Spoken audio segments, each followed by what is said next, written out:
Dennis Munson Jr. made his debut as an amateur kickboxer at Milwaukee's historic Eagles Club on a Friday night in March 2014. It would be his last fight.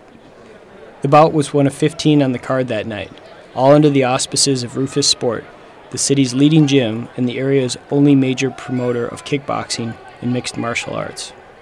In Wisconsin, kickboxing is unregulated, but those who oversaw the fight all have a long history in the sport. The referee was Al Wiggers, with nearly 4 decades of experience, much of it working at Rufus Sport events.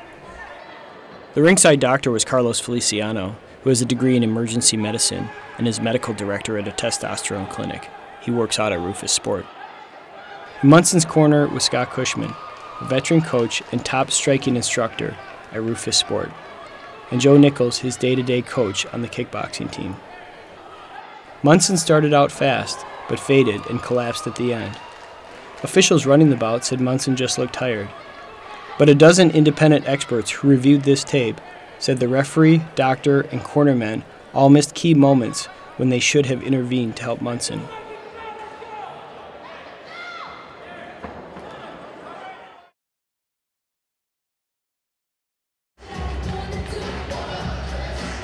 The first sign of trouble came at the start of the second round. Munson staggers slightly as he stands up in his corner and steps to the middle of the ring. Experts call this a gait disturbance, something ringside doctors, referees, and others are trained to look for as evidence of a changing condition. He looks fatigued coming out already. So he takes a jab, he takes a leg kick, okay, and then there's, I guess, a timeout for a groin kick right there. You see the ref breaks it from what I presume he thought was a groin kick, and then he turns away. The ref turns away, but the African-American kid stumbles. He doesn't have his feet under him at that point. That's not exhaustion. That's lack of coordination. See, he takes a weird step there. That's the first thing that I would notice where I would be watching really carefully. It was the first indication of a deteriorating fighter. As the second round progresses, the change in Munson becomes more apparent. His feet cross, putting him in a vulnerable position. And he staggers, and his arms go down. And right then and there, you know, I'm doing this as a ringside physician for over 20 years, and we watch the fights very closely. And one of the first things you look for is any kind of gait disturbance. And when you see a gait disturbance or you see a fighter, you know, with some balance issue, you right away kind of get on the edge of your seat because you're kind of wondering at that point, you know, was there a shot? Was there something else that happened? Was there something you didn't see? You really err on the side of caution for an amateur, you know, and especially a first fight guy. I'm telling my referees, hey, this is the guy's first fight. I'd rather they get upset with my referee, and then I'll take the heat off the referee and say that the commission ordered it, or if the doctor stop it and say, well, you know, that's the way we get it. I'd rather stop it too soon than too late in an amateur fight. See, he's stumbling all over. His feet aren't under him. That's not just exhaustion. Usually people move in a coordinated but slow kind of thing. They get tagged because they're tired, but they're not stumbling. You know what I'm saying? It's a little bit different.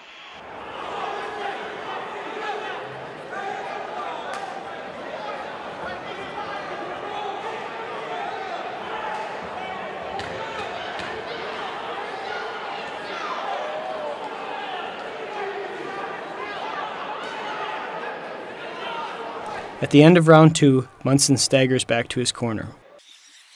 The ref again turns his back. As the kid goes back and he crosses his feet again, he kind of staggers back to the ring, and at that point, you know, I definitely would be in there for an eval. The doctor, Feliciano, looks into Munson's corner, then to the other corner. I would be shocked from what I did see if that fight occurred in New Jersey and the ringside physician didn't enter the ring after round 2. He then picks up his cell phone, taking his eyes off the fighters for about 20 seconds, at a time when experts say he should be watching them closely. I I would also have admonished the referee for not going to check on both corners in between rounds. Munson sags as he sits on the stool. His coach, Cushman, pushes up his head and shoulders repeatedly, but neither the doctor nor the referee check on Munson's condition. As Munson stands for the third round, Cushman catches him and helps prop him up. It appears the referee and doctor see this, but do nothing. In the third round, experts say the warning signs are even more clear.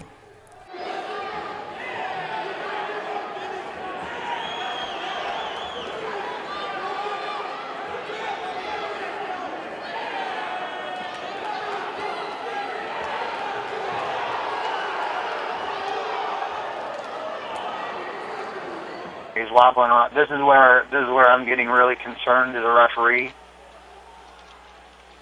I could see Al watching him. He's seeing what's going on. Rufus Board officials would later say Munson was defending himself, one basis for keeping a fight going. He told him to come on. He told him to fight.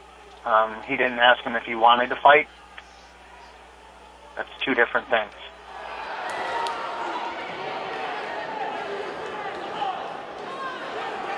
Yeah, he's really rubbery here. This is where Al would need to step in, maybe even do a standing 8 count. Ask him a couple questions. At this point, he's just watching him. Communication for a referee is very important. The referee has got to recognize that. Why is he in the ring if he's not there to protect the health and safety of the fighter? And what was so disturbing is not only didn't he notice it, not only did it progress throughout that second round, not only did he stagger to his corner between the second and third round, he could barely come out that third round. If you see a guy stumble like that, like he's holding onto the ropes, he takes 2 unsteady steps. Yeah, I don't know. I'm not liking it.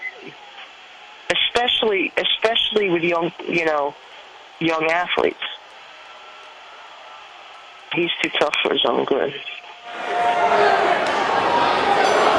When the bell sounds, Munson stumbles back to his corner. Cushman steps into the ring. Wiggers, the referee, is standing in another corner. The doctor looks into Munson's corner and then again picks up his cell phone. When a fight's over, especially when somebody is damaged, the referee should be following that fighter back to the corner and checking them. Al turned the opposite way and never even looked at him. The video shows Munson standing in the corner, and then the next moment he's on the ground. What happened? This video, which was submitted to police, doesn't show it. The video is missing 32 seconds at a critical moment. Rufus Board officials can't explain the missing footage, but say it wasn't deliberate and there was no attempted cover-up. A second video, also submitted to police, fills in the gaps. It shows Cushman slapping Munson in the face and holding him up by the neck and face. The referee comes over. Cushman leans over to signal for medical help, but the doctor is looking at his cell phone. Then the timekeeper taps the doctor on the shoulder. Munson collapses. You know, when we talk about head injuries, every minute counts. So not only did they spend another, how many more minutes it took them to finally get the kid out of there, but how many more headshots did the kid take, which could have contributed to, his ultimate demise.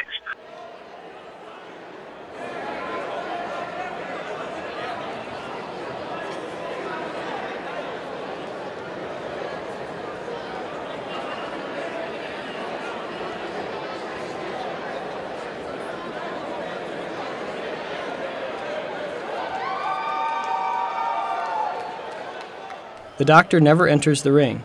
Instead, Munson is rolled out of the ring and moved to a chair. The ambulance crew wants to give oxygen, but the doctor says none is needed. Just prop him up. So you mean the guy fell to the ground and the doctor's still standing there in the corner? Wow. At this point, I would have had all of my doctors in there. We would have been supporting his neck.